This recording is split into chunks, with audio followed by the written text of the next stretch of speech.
நீ என்னடா கேட்ச வெளிய போய்ட்டல என்ன எதுக்கு இழுக்குறீங்க உனக்கு என்ன பேசுறதுக்கு நண்பர்கள் அனைவருக்கும் வணக்கம். இன்னைக்கான ப்ரோமோ ரிலீஸ் ஆயிருச்சு. தரமான ப்ரோமோ ரிலீஸ் ஆயிருக்கு. இந்த ப்ரோமோவை பத்தி தான் டீடைலா இந்த வீடியோல நம்ம பார்க்க போறோம். அதுக்கு முன்னாடி இந்த வீடியோக்கு ஒரு லைக் மட்டும் போடுங்க. ரெக்வஸ்டா தான் இந்த விஷயத்தை கேட்கிறேன். ஏன்னா நீங்க லைக் போட்டீங்கன்னா வீடியோ இன்னும் கொஞ்சம் புஷ் ஆகும், இன்னும் நிறைய பேர்கிட்ட இந்த வீடியோ போய் சேரும். அதுக்காக இந்த ஹெல்ப்பை மட்டும் பண்ணுங்க. கண்டிப்பா லைக் போடாதவங்க லைக் போட்டுருங்க. இன்னும் சப்ஸ்கிரைப் பண்ணனா சப்ஸ்கிரைபும் பண்ணி வச்சுக்கோங்க. ஏன்னா சின்ன சின்ன அப்டேட்ல இருந்து எல்லாமே உடனே நம்ம சேனல்ல வந்துடும். எஃப்ஜே பொறுக்கிய போட்டு விஜே பார்வதி இருக்காங்கல்ல, பொலன்னு பொழக்குறாங்க. ப்ரோமோ வச்சே விஜய் பார்வதி தான் பொழக்கிறது தெளிவா தெரியுது. ஃபுல்லா அந்த சண்டை ஃபுல்லா நடக்கும் போது இன்னும் பயங்கரமா தெரியும். இந்த எஃப்ஜே பொறுக்கி வசமா மாட்டிக்கிட்டாங்க. இந்த எஃப்ஜே பொறுக்கி என்ன நினைக்கிறான்னா, நம்ம பேசியே ஓட்டிடலாம், நம்ம வந்து தைரியமா எதிர்த்து நின்று பேசியே ஓட்டிடலாம்னு நினைக்கிறான். ராஜா டாஸ்கை ஒழுங்கா விளையாடணும். ராஜா டாஸ்கை ஒழுங்கா விளையாடணும். இந்த இப்போ மற்ற பேர்லாம் இருக்காங்களங்க, நைட்டு எஃபர்ட் போடுறாங்க. அதாவது முழிச்சிருந்து நம்ம பாதுகாக்கணும், அடுத்தவங்க அந்த அடுத்த டீமோட நெக்லஸை தூக்கணும் அப்படின்னு மெனக்கிடுறாங்க. எல்லாருமே சொல்கிறேன் மெனக்கிடுறாங்க. எடுத்தோன்னே தூங்குறதுக்கு போல தூங்குறத கூட ஷிஃப்ட் போட்டு தூங்குறாங்க. அப்போ கேமில் ஒரு முனைப்போட விளையாடிட்டு இருக்காங்க. ஆனால் இந்த எஃப்ஜே பொறுக்கி பையன் இருக்கான் பார்த்தீங்களா, மொதல் நாள் நைட்டு அவன் பாட்டுக்கு போய் படுத்துட்டாங்க. எதை பற்றியும் கவலைப்படல. யார் எந்த நேரம் தூங்கணும் அதெல்லாம் இல்லை, நான் தூங்குவேன் அப்படின்னு போய் பெட்ரூமில் படுத்து தூங்கிட்டான் இந்த பொறுக்கி.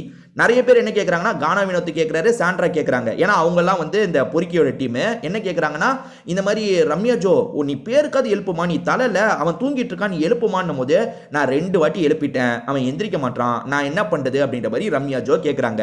இப்போ அவங்க டீமுக்குள்ளே இதுதான் பிரச்சனையாக வருது. இது கண்டிப்பாக பிரச்சனையாக வரும்னு எனக்கு தெரியும். ஏன்னா நீ வந்து பெரிய இவன் மாதிரி போய் தூங்கிட்டேன்னா 7 பேர் தூங்காம இருக்கவங்களுக்கு கடுப்பா இருக்காதா? சாண்ட்ராலாம் நைட்டு ரம்யா ஜோ கிட்ட அவ்வளோ புலம்புறாங்க, அவன் தூங்கிக்கிட்டே இருக்கான்ட்டு. எல்லாருக்குமே கடுப்பா இருக்கோங்க. நம்மலாம் முழிச்சிருக்கோம், ஒரு 3 மணி நேரம் 4 மணி நேரம் தான் நம்ம தூங்குறோம். இந்த பொறுக்கி பையன் மட்டும் நல்லா தூங்குறானே அப்படின்றது கடுப்பா இருக்குமா இருக்காதா? இன்னைக்கு காலையில அதை அட்ரஸ் பண்றாங்க போல, டீம் மீட்டிங் மாதிரி நடக்கிறதுல அட்ரஸ் பண்றாங்க. அட்ரஸ் பண்ணோன்னா இந்த பொறுக்கிக்கு கோவம் வந்துருது. விஜய் பார்வதி என்ன சொல்றாங்கன்னா, இவன் 3 நாளா நல்லா தூங்கிட்டான்ற மாதிரி சொல்றாங்க. உடனே இந்த எஃப்ஜேக்கு கோவம் வந்துருது. எஃப்ஜே வந்து அந்த நடுக்கு வந்துடுறான். வந்துட்டு ஆமா நான் 3 நாள் தூங்குனனே வச்சுக்கோங்க, நீங்க என்ன கிழிச்சிங்கன்னு கேட்குறான். ஏண்டா பொறுக்கி தூங்காம விளையாண்டாங்கடா, அதுவே கிழிச்சது தான். தூங்காம விளையாண்டாங்க, உன்ன மாதிரி போய் படுத்துறல, தூங்காம விளையாண்டாங்கல்ல, அதுவே அவங்க கிழிச்ச கிளி தான். உடனே இப்படி கேட்டோன்னே கமருதீன் பதிலுக்கு அட்டாக் பண்றாரு. நீ என்னடா முதல்ல கிழிச்ச, நீ எதுவுமே பண்ணலடான்ற மாதிரி பேசுறாரு. இப்படி பேசும்போது கமருதீன் தானே பேசினாரு, நீ வந்து ஆம்பளை பையன் தானே, என்ன பண்ணணும், கமருதீன் கிட்ட தானே பேசிட்டு இருக்கணும். அதாவது கமருதீன் நீ என்ன கிழிச்சன்னு கேட்கும் போது, நான் இதெல்லாம் பண்ணப்பா, நான் தூங்கினாலும் இதெல்லாம் பண்ணேன்னு தானே சொல்லணும். இந்த பொறுக்கி என்ன பண்றான்னா, பக்கத்துல இருக்க பார்வதியை காட்டுறான்.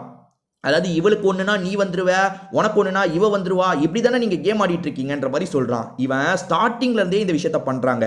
ஏன்னா கனிக்கும் பார்வதிக்கும் ஒரு இஷ்யூ போகும்போது கமருதீன் வந்து பார்வதியோட சப்போர்ட்டர் மாதிரி பக்கத்துல நிப்பாரு, கானா வினோத்தோ சப்போர்ட்டர் மாதிரி நிப்பாரு. நான் அப்ப சொல்றேன், அப்பெல்லாம் வந்து கனிக்கும் பார்வதிக்கும் இஷ்யூ வரும்போது சப்போர்ட்டிங்காக கமருதீனும் கானா வினோத்தோ வந்து நிப்பாங்க. அப்பயே இந்த பொறுக்கி இப்படி தான் சொல்லுவான், அவளுக்கு ஒண்ணுனா நீங்க வந்துருங்கன்ட்டு. ஏண்டா கனிக்கு ஒண்ணுனா நீ வரல, அதே மாதிரி சபரிக்கு ஒண்ணுனா நீ வரல, ரம்யா ஜோக்கு அப்போ ஒரு பிரச்சனைனா நீ வந்தல்ல, நீ ஒருத்தருக்கு வர ஒரு பிரச்சனைனா பக்கத்தில் வந்து நிற்கும் போது இன்னொருத்தவங்கள நிற்க தான் செய்வாங்க.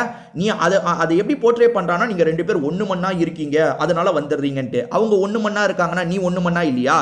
ஏண்டா பொறுக்கி நாயே, ஆதிரை கிட்ட நீ என்ன பண்ண, ஆதிரையே வெளியே அனுப்பிவிட்ட, அதுக்கப்புறம் வியானா கிட்ட என்ன பண்ண, பொறுக்கித்தனம் தான் பண்ணிட்டு இருந்த. இவ்வளோ விஷயத்தை இவர் பண்ணிடுவாராம். பண்ணிட்டு கேள்வி, அதாவது ஒரு வாக்குவாதம் நடக்கும் போது நீ சம்மந்தமே இல்லாமல் எதுக்காக பார்வதியை கொண்டு வர? பார்வதி சும்மாவே சலங்கை கட்டாமையா ஆடுவாங்க, சலங்கையை வேற எடுத்து மாட்டி விட்டுட்ட. பார்வதி போட்டு பொலன்னு பொழக்கிறாங்க. என்னை பத்தி நீ எப்படி பேசுவ? இந்த விஷயத்துல என்ன எதுக்காக கொண்டு வர? நீங்க 2 பேர் பேசிட்டு இருக்கும் போது, அதாவது இஷ்யூவை பேசணும், இவன் எப்படி டைவர்ட் பண்றான் பாருங்க. தூங்குன ஆமா தூங்குனது தப்பு, சரி ஆமாப்பா எனக்கு டயர்டா இருந்தது தூங்கிட்டேன், இஷ்யூவை தான் பேசணும். ஆனா இந்த நாய் என்ன பண்றான், இஷ்யூவை அப்படியே பார்வதி பக்கம் திருப்பி விட்டான் பாருங்க. அதாவது கமருதீன் பார்வதிக்கு சப்போர்ட் பண்ணிக்கிட்டே இருக்கான், பார்வதி கமருதீனுக்கு சப்போர்ட் பண்ணிட்டு இருக்காங்கன்னா அப்படியே அதை எப்படி திருப்பி விடுறான் பாருங்க. அதுவும் அவன் எப்படி சொல்றான்னா, இவங்க 2 பேர் அதாவது ரொம்ப க்ளோஸா இருக்காங்கல்ல, அதை மீன் பண்ணியும் சொல்றான். ஏண்டா அதெல்லாம் உத்தமம் சொல்லலாம்டா, உன்ன மாதிரி பொறுக்கி எப்படி சொல்லலாம்? நீ வந்து கனியை கூட விட்டு வைக்க மாட்டியே, கனிக்கிட்ட வந்து அம்மா ரிலேஷன் அப்படி இப்படின்ற, ஆனால் நீ பண்ற காரியம்லாம் அப்படி இல்லை, ஒருத்தங்களை விட்டு வைக்க மாட்டேற, நீ எல்லாம் எப்படா பொறுக்கி பேசுற அப்படின்ற மாதிரி தான் நமக்கு கேட்க தோணுது. ஸோ பார்வதியும் அதுதான் அட்டாக் பண்ண, என்னை பத்தி நீ எப்படி பேசுவ, நான் எப்படின்னா கேம் விளையாடிட்டு இருப்பேன், நீ நான் பண்றது தப்பு அப்படி பண்றது தப்புன்னா நீ எப்படா சொல்லுவ, நீ யாரா முதல்லன்ற மாதிரி கேட்குறாங்க. பொறுக்கி கிட்ட ப்ராப்பர் பதில் இல்ல. ஐயோ தேவையில்லாம இந்த விஷயத்தை நம்ம கொண்டு வந்துட்டோமோ அப்படின்ற மாதிரி எஃப்ஜே பொறுக்கி முழிச்சிட்டு இருக்கான். ஸோ நீங்களே அந்த ப்ரோமோவோட முடிவுல பாருங்க, அவங்க கிட்ட ப்ராப்பரா பதில் இல்ல.